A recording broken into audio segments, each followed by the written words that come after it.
Coming to you from Annapolis, Maryland, home of the U.S. Naval Academy, the sailing capital of the world, home of the world's largest crab feast, and 4 signers of the Declaration of Independence.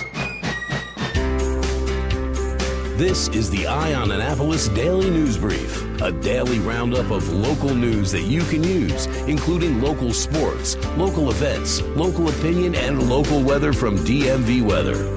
Now here's your host, publisher of Eye on Annapolis, John Frenaye. Good morning. It's Thursday, April 12th, 2018.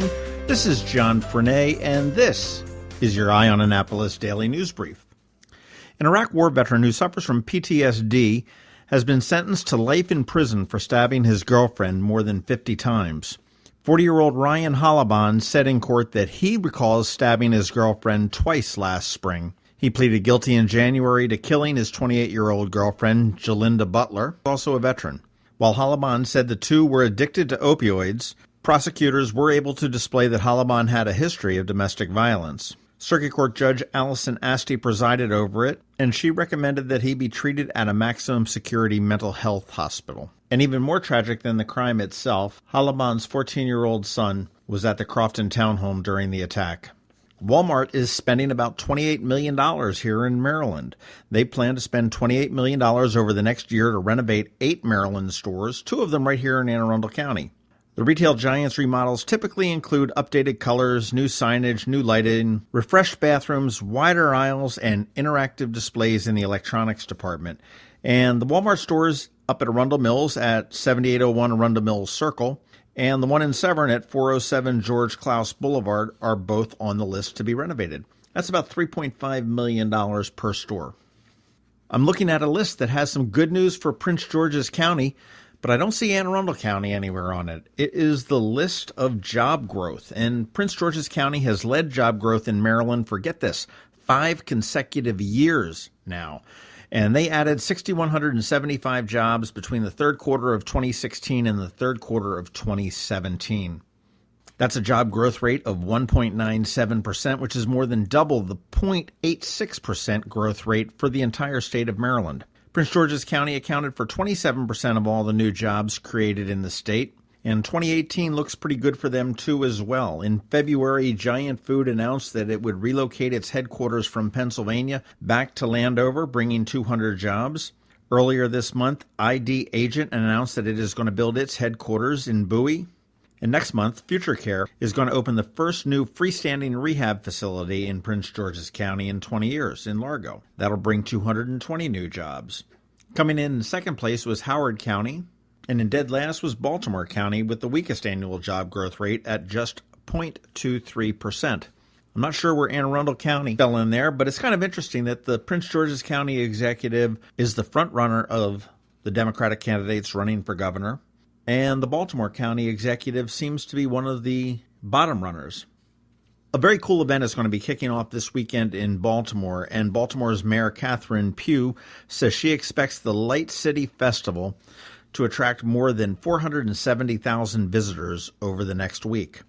Now, this is a free festival that features original light displays, parades, forums, lots of food and drink, and it kicks off on Saturday and runs through April 21st. There are hundreds of light displays created by artists in residence, and several of them are scattered throughout the city's neighborhoods like Bel Air Edison, Federal Hill, Little Italy, and the downtown Bromo Tower Arts and Entertainment District. If you get a chance to get up to Baltimore in the next week, I highly recommend you do it.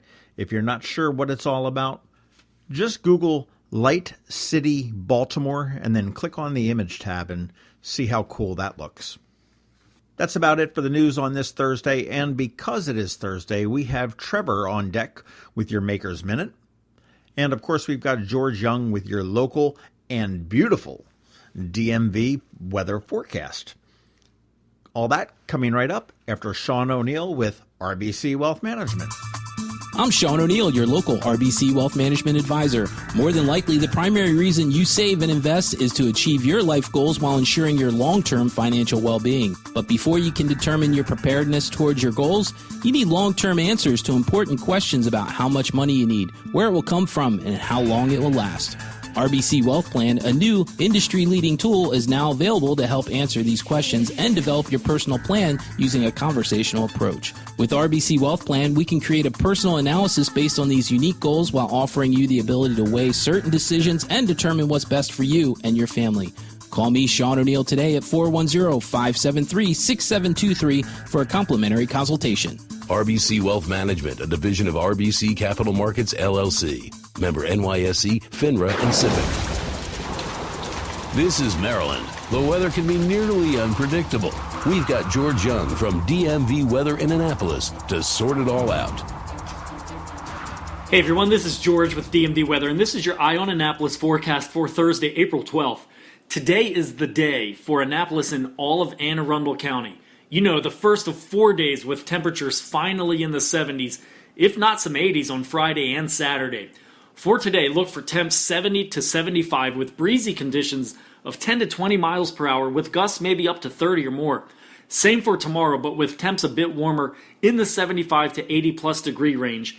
Then comes April perfection on Saturday with lighter winds, high temps, upper 70s and low 80s across the entire region, and max sunshine.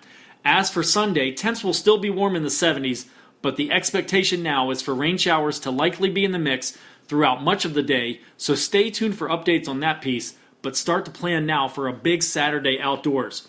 Okay, that's it for us today. This is George Young of DMV Weather. Make it a great day out there, and be sure to download our free weather app by searching your app store for DC MDVA Weather, and also follow us on Facebook or Twitter, or on our website at dmvweather.com, so you can always stay weather informed.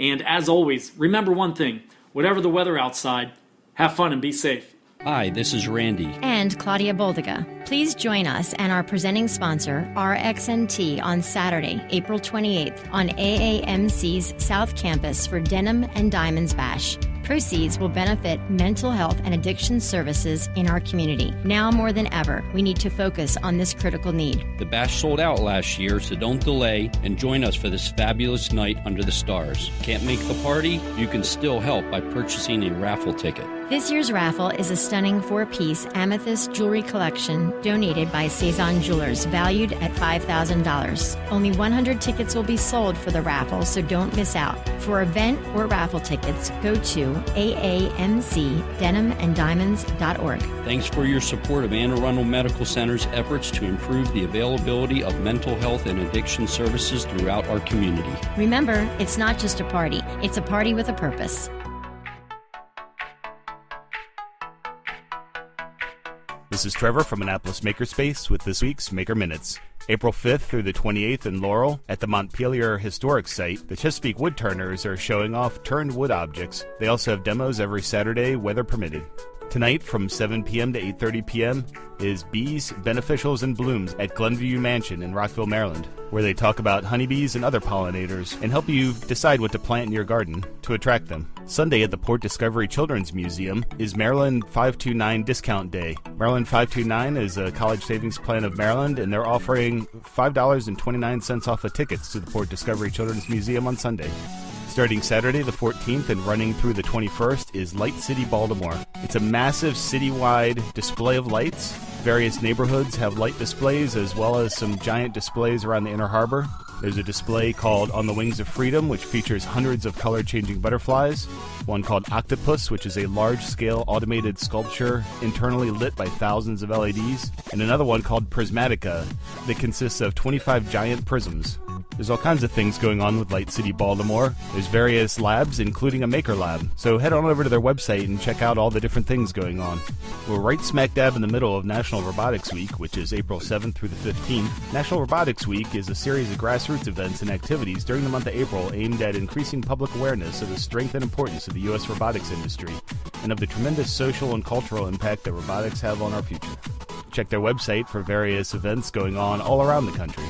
This Saturday at Third Eye Comics in Annapolis from 7 to 9 p.m., they're having their second cosplay workshop featuring Mackie Roll and London St. Juniper. This workshop will focus on sewing. Also Saturday is the March for Science. The main march is in Washington, D.C., but check for local marches in your area. Saturday from 2 to 4 p.m. at the Silver Spring Library, GEMS, Girls Excelling in Math and Science.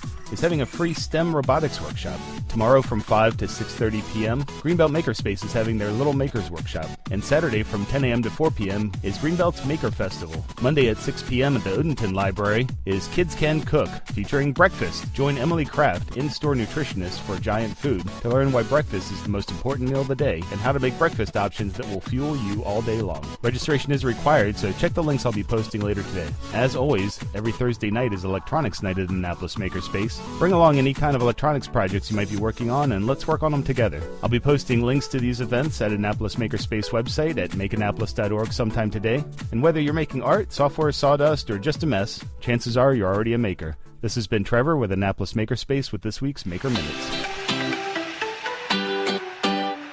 Podcasting is growing, and since we launched the Eye on Annapolis Daily News Brief in September 2017, we've seen an incredible response with more than 10,000 subscribers. We publish every Monday through Friday at 7 a.m., and our subscribers are listening to the DNB in their homes, in their cars, in their offices, during their workouts, and virtually anywhere on demand. They are finding us wherever podcast or audio happens, including Apple Podcasts, Spotify, Amazon Echo, and Google Play. If you're interested in tapping into this growing market in an incredibly affordable way, why not consider sponsoring the Eye on Annapolis Daily News Brief? You can sponsor a single episode, a week, or a full month for a lot less than you might imagine. Intrigued?